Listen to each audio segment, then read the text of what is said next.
Fala pessoal, tudo bem com vocês?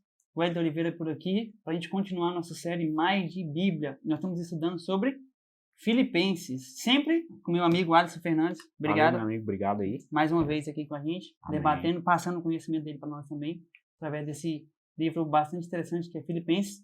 Então eu queria te pedir aí, ó, papel e caneta na mão, Bíblia aberta no livro de Filipenses, capítulo número 2, para a gente continuar na busca aqui de um pouquinho mais de conhecimento da nossa Bíblia Sagrada, tá bom? Antes de tudo, pessoal, antes de a gente começar a nossa leitura aqui, já deixa o seu like, tá bom? Aqui para ajudar no nosso canal. Já deixa seu comentário sobre o que você achou do capítulo 1, tá bom? Comente aqui qual a sua expectativa para esse agora. E não deixe de compartilhar também com seus amigos.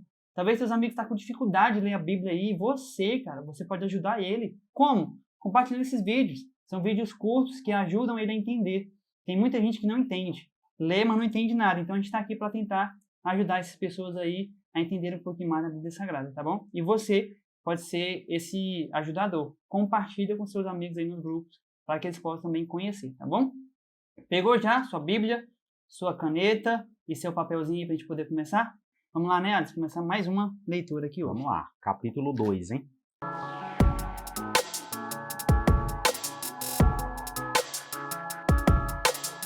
Capítulo 2. Humildade cristã, gente. Para quem não sabe, nós estamos lendo na Bíblia NVI, tá bom?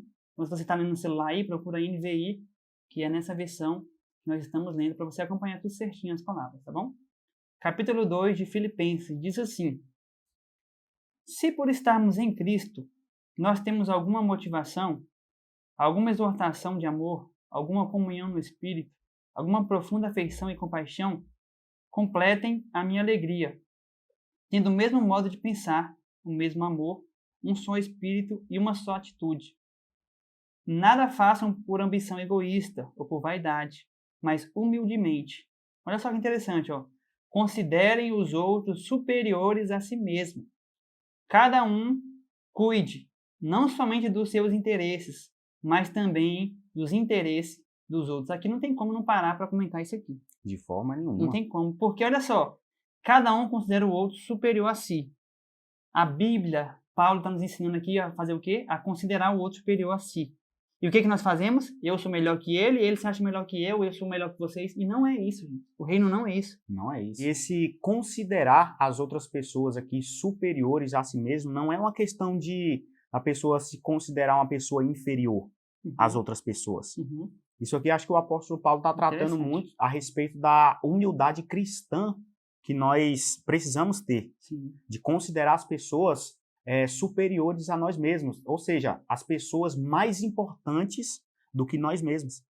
Porque quando a gente entra para o evangelho, a gente precisa entender que a vida das pessoas tem que ser mais importante que a nossa. O evangelho que a gente leva para as pessoas precisa alcançar, precisa transformar. Sim. Então, o interesse precisa ser também nas pessoas. Sim. Jesus, a gente olha para Jesus e vê isso. Jesus se preocupava com quem? Com as pessoas. Ele deixava de comer no poço com a samaritana. Ele deixou de comer para aconselhar ela ali. Jesus deixava de fazer suas coisas para poder ajudar as pessoas. E muitas vezes nós queremos primeiramente o nós, depois os outros. Onde o reino não é assim, né? E outra coisa também, ele fala aqui no versículo 4. Cada um cuide não somente dos seus interesses, mas também dos interesses dos outros. Hoje em dia, irmãos, eu não entendo como é que a gente está indo ao contrário do que a Bíblia fala. Hoje em dia, o que mais a gente faz é o quê? É o meu primeiro, eu vou cuidar das minhas coisas, e ele quiser que se vire, que resolva.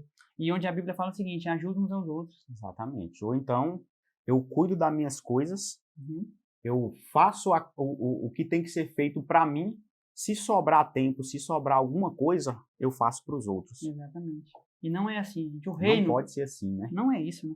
Exatamente. O reino, a gente entender isso aqui, cara, é cuidar dos outros. Versículo 5, pessoal. Seja a atitude de vocês a mesma de Cristo. Agora, Paulo aqui vai fazer um paralelo interessante. Ele vai falar, olha, vocês têm que agir igual a Cristo. Aí ele vai falar como que Jesus agiu, como que Cristo agiu. Olha só que interessante, gente. Modelo, exemplo, né? O nosso exemplo tem que ser ele. Versículo 6. Que, embora sendo Deus, não considerou que o ser igual a Deus era algo a que devia se apegar-se, mas esvaziou-se a si mesmo, vindo a ser servo, tornando-se semelhante aos homens, e, sendo encontrado em forma humana, humilhou-se a si mesmo e foi obediente até a morte, e morte de cruz.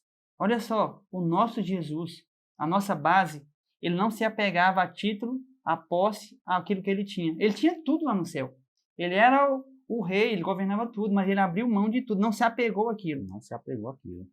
E hoje nós o quê? Fazemos o quê? Não podemos ter nada, que a gente já fala, não, mas eu sou isso, eu sou aquilo, não posso largar isso, não posso largar aquilo, não posso largar meu emprego, não posso largar minha casa, não posso pelo reino. Se apega a um cargo, se apega a uma posição. Sim. E o modelo que Jesus deixou para a gente aqui não foi esse. É não se apegar com essas coisas. Exato. Por mais que você tenha seu diploma, por mais que você tenha seu cargo, sua posição bem superior, não se apegue a isso. Exatamente. Porque não foi isso que Jesus ensinou para a gente. Verdade. E é interessante como que Paulo, ele não somente falava, mas ele fazia aquilo que Jesus também fazia, que lembra que eu comentei, se você não viu no vídeo anterior, vai lá no vídeo anterior, no capítulo 1, na hora que a gente começa, no capítulo 1 diz assim, ó, Paulo e Timóteo, servo de Jesus. E no versículo 7 aqui, ó, mas esvaziou-se a si mesmo, vindo a ser servo. Então, Jesus se considerava servo, Paulo e Timóteo se consideravam servo. Nós temos que ser servo, temos que ter essa mentalidade de servir, de ajudar, de trabalhar em prol do próximo. Aqui eu acho interessante também a questão de que o apóstolo Paulo ele já chegou a falar: sejam meus imitadores, sim, como eu também sou de Cristo. Exato. Só que aqui no capítulo 2 de Filipenses, o apóstolo Paulo ele não traz o exemplo dele. Sim, ele traz um exemplo diretamente de Jesus. Exatamente. Diretamente. Top. 8. E sendo encontrado em forma humana, humilhou-se a si mesmo e foi obediente até a morte de cruz, né? 9. Por isso, Deus o exaltou à mais alta posição e lhe deu o nome que está acima de todo nome, para que ao nome de Jesus se dobre todo o joelho, nos céus, na terra e embaixo da terra, e toda língua confesse que Jesus Cristo é o Senhor, para a glória de Deus Pai. Que exemplo de Jesus aí para nós, hein? Isso aqui eu acho muito interessante, porque assim, é algo que nós precisamos nos atentar. Uhum. Porque, por exemplo, Jesus, ele se colocou em uma posição muito inferior para depois Deus exaltar ele. Exatamente. Ou seja, primeiro ele se humilhou, primeiro ele se fez servo, ele serviu, mas depois a recompensa chegou. A gente quer fazer o contrário, né? Primeiro é a exaltação. Exatamente. Primeiro a gente quer ser exaltado, para depois que a gente estiver lá em cima... Aí a gente fala, não, eu vou fazer quando eu estiver em tal lugar, vou fazer quando eu tiver tal coisa. Exatamente. E não é assim. O exemplo que Jesus deixou para a gente é muito claro. Primeiro você se humilha, primeiro você serve, primeiro você busca os interesses das outras pessoas, que a consequência disso é a exaltação de Deus. Top. É bom que se resume naquela questão, né? É uma coisa que você plantou e aí você vai colher. Depois você colhe. Não tem como você colher sem ter plantado. Exatamente. Top. 12. Assim, meus amados, como sempre vocês obedeceram, não apenas à minha presença, porém muito mais agora na minha ausência. Ponham em ação a salvação de vocês com temor e tremor. Pois é de Deus quem efetuam em vocês tanto querer quanto realizar, de acordo com a boa vontade dele. Façam tudo sem queixas nem discussões, para que venham a tornar-se puros e irrepreensíveis, filhos de Deus e inculpáveis no meio de uma geração corrompida e depravada, na qual vocês brilham como estrelas no universo, retendo firmemente a palavra da vida. Assim, no dia de Cristo, eu me orgulharei de não ter corrido nem me esforçado inutilmente. Contudo, mesmo que eu esteja sendo derramado como oferta de bebida sobre o serviço que provém da fé que vocês têm, o sacrifício que ofereceram a Deus, estou alegremente e me regozijo com todos vocês. Estejam vocês também alegres e regozijem-se comigo. Achei interessante aqui quando ele fala que eles estavam vivendo uma geração corrompida e depravada, mas eles seriam as estrelas, queriam brilhar.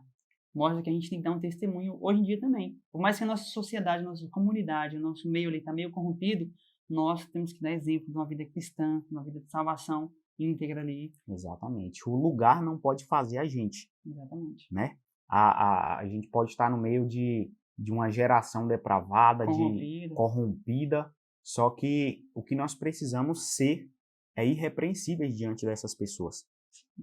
Exatamente. E Paulo passou isso aqui, brilhando como estrelas. Eu, você, cada um de nós, temos que brilhar como estrela aí, levando o evangelho. Versículo 19. Espero no Senhor Jesus enviar-lhes Timóteo brevemente, para que eu também me sinta animado quando receber notícias de vocês. Não tenho ninguém que, como ele, tenha interesse sincero pelo bem-estar de vocês, pois todos buscam os seus próprios interesses e não o de Cristo Jesus Cristo. Mas vocês sabem que Timóteo foi aprovado, porque serviu comigo no trabalho do evangelho como um filho ao lado de seu pai. Eu ia até falar quem era Timóteo, mas aqui ele já explica, né? Timóteo era como se fosse um filho para Paulo. Trabalhou com ele em várias missões aí. 23. Portanto, é ele quem espero enviar. Então logo me certifique da minha situação, confiando no Senhor, que em breve também poderei ir. Paulo tinha esperança de ir ainda em Filipos novamente. Né? Sim, exatamente. Aqui eu acho interessante porque, assim, o apóstolo Paulo poderia, né, enviar outras pessoas, só que, assim, o apóstolo Paulo consegue enxergar em Timóteo algo muito interessante, que é o quê? Pessoa que tem interesse na alegria das outras pessoas também. E ele destaca isso, né? Ele enfatiza muito bem isso, que Timóteo tinha interesse, tinha alegria também por aqueles crentes que estavam lá em Filipos. E aí você vê como que é importante a liderança. Paulo, tinha esse amor pela igreja, passou para Timóteo, que também tinha esse amor pela igreja, e com certeza Timóteo também foi formando pessoas que passariam esse amor pela igreja. Exatamente. 25. Contudo, penso que será necessário enviar-lhes de volta Epafrodito, meu irmão, cooperador e companheiro de lutas, mensageiro que vocês enviaram para atender as minhas necessidades. Porque Epafrodito foi que levou uma oferta para Paulo, que a igreja de Filipenses tinha mandado para ele. Entendeu? Por isso que está agradecendo aqui. 26. Pois ele tem saudade de todos vocês, está angustiado, porque ficaram sabendo que ele esteve doente. De fato, ficou doente e quase morreu. Epafrodito quase morreu. Foi levar uma oferta, fazer uma missão e quase morreu. Mas Deus teve misericórdia dele. E não somente dele, mas também de mim, para que eu não tivesse tristeza sobre tristeza. Por isso, logo o enviarei, para que, quando o virem novamente, fiquem alegres e tenham menos tristeza. E peço que vocês o recebam no Senhor com alegria e honrem homens como este, porque ele quase morreu por amor à causa de Cristo, arriscando a vida para suprir a ajuda que vocês não podiam dar. Então, acho interessante que ele está falando sobre Epafrodito, que levou essa oferta para a igreja para ele lá na prisão, e falou como que ele ficou doente no meio da estrada, quase morreu, por causa disso, e Deus concedeu para ele uma alegria de não ter deixado ele morrer. A mão de Deus veio sobre ele. Teve misericórdia, né? Sim. Não deixou Epafrodito morrer. E o interessante aqui é que o apóstolo Paulo, falando com os filipenses, ele fala assim, vocês recebam ele com alegria, recebam ele com dignidade, por quê? Honra, né? Com honra, porque não é qualquer lugar que você encontra alguém que esteja disposto a passar pelo que Epafrodito passou por causa do evangelho e por causa daquele que serve também, porque no caso ele estava levando a oferta, né, da igreja para o apóstolo Paulo, ou seja, a igreja estava ajudando uma pessoa, mas a finalidade era o crescimento do evangelho, o crescimento do reino, o levantamento do reino. Então, essa era a finalidade. Então, honrar pessoas que se dispõem a fazer isso, a largar tudo, deixar tudo para trás, para poder abençoar outras pessoas, para poder levar uma oferta, para poder abençoar com a finalidade do evangelho crescer. Então, receber com honra essas pessoas é muito importante. Verdade. E é isso que a gente precisa fazer. Na verdade, nós esquecemos, né? Porque não tem muitas pessoas que se dedicam, se empenham pelo reino e a gente acha que o reconhecimento vem de Deus, Deus que abençoe ele, mas não é bem assim. A gente também pode honrar, pode agradecer e tratar com dignidade, até mesmo com benefícios, com respeito ainda mais. Sim, Né? Exatamente. Interessante. Esse aí foi top. A gente tem que realmente honrar aqueles que servem. Aqueles que largam tudo. Existem pessoas que deixam de passar momentos com a sua família, deixam de passar momentos com pessoas importantes da sua vida para poder abençoar outras pessoas, para poder, eles dão o seu tempo também para outras pessoas. Sim. E a gente precisa reconhecer essas pessoas, porque nós também estamos sendo abençoados por elas. Exatamente. Verdade. Bom, pessoal, então a gente encerra aqui o nosso capítulo número 2. Quer acrescentar mais alguma coisa aí, meu amigo? Não, somente isso, meu amigo. Que a gente realmente possa pegar esses exemplos que nós citamos aqui. Primeiro o exemplo de Cristo, depois o exemplo de Timóteo e depois o exemplo de Epafrodito. É isso aí. Guardou? Anotou? Espero que a gente tenha te abençoado aí, tá bom? Guarde as suas anotações aí, continue. Se você não assistiu o capítulo 1, volta aí, assiste o capítulo 1 e não deixe de assistir os próximos vídeos, tá bom? Vamos fazer a leitura completa desse livro de Filipenses, beleza, pessoal? A gente vai deixar aqui no card, tá bom? O capítulo 1. Então, já acabando esse aqui, já corre lá, tá bom? Beleza? Já fez o que você tinha que fazer que eu te pedi no começo? Compartilhar, comentou, deu o seu joinha? Então tá bom. Então vamos encerrar. Não se esqueça, viu, pessoal? Você pode ter sempre mais de Jesus.